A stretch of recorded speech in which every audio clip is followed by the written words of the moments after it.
Jadi kalau misalnya istrinya melakukan dosa, dosanya pun juga ditanggung suami. Tentu saja, setiap dosa istri itu dosa suami. Sekecil apapun. Sekecil apapun. Walaupun yang nggak diketahui oleh suami. Walaupun nggak diketahui, iya.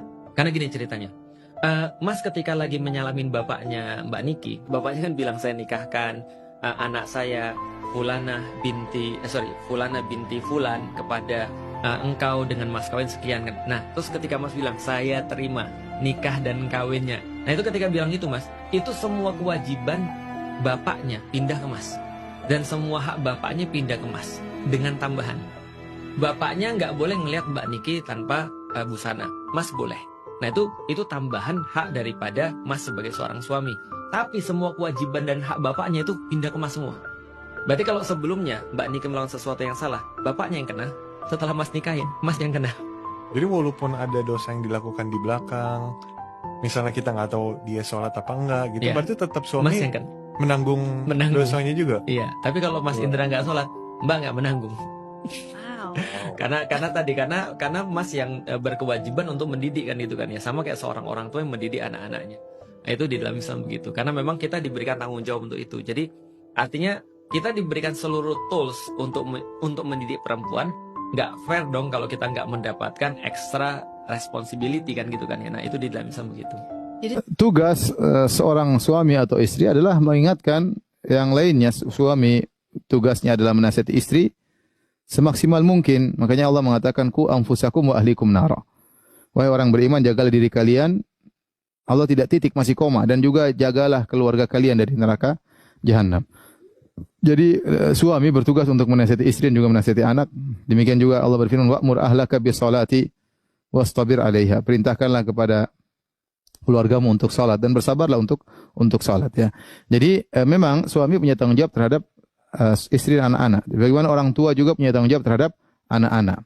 Ya, tetapi mereka hanya berusaha menasihati semaksimal mungkin yang mereka nanti kalau dihisab oleh Allah mereka bisa bertanggungjawabkan. Ya Allah, saya sudah nasihati, saya sudah berikan nasihat, saya sudah berikan penuhi keperluan mereka, tapi mereka tetap tidak menurut, mereka tetap membanggang, mereka tetap kafir, mereka tetap musyrik, mereka tetap bermaksiat.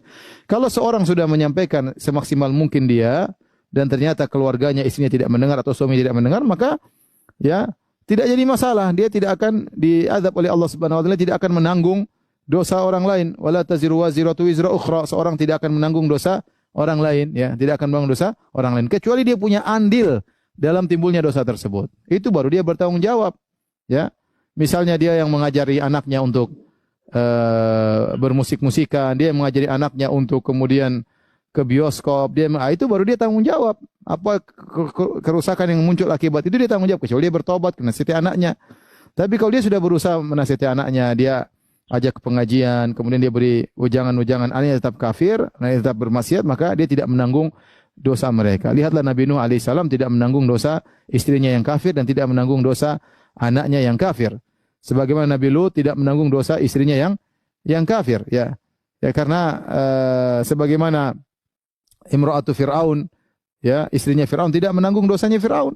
Ya, tidak menanggung dosanya Fir'aun. Yang penting seorang berusaha menyampaikan nasihat semaksimal mungkin, dia punya hujah di hadapan Allah. Setelah itu maka ya justru dia dapat pahala tatkala dia berusaha menasihati. Adapun hidayah hanya milik Allah. Sekarang Nabi Muhammad SAW menasihati pamannya Abu Talib. Apa kurangnya?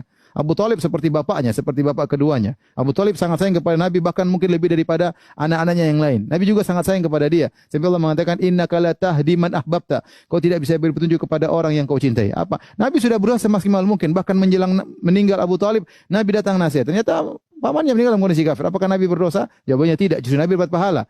Karena hidayah di tangan Allah Subhanahu wa taala. Jadi tugas kita di dunia ini hanyalah nasihati.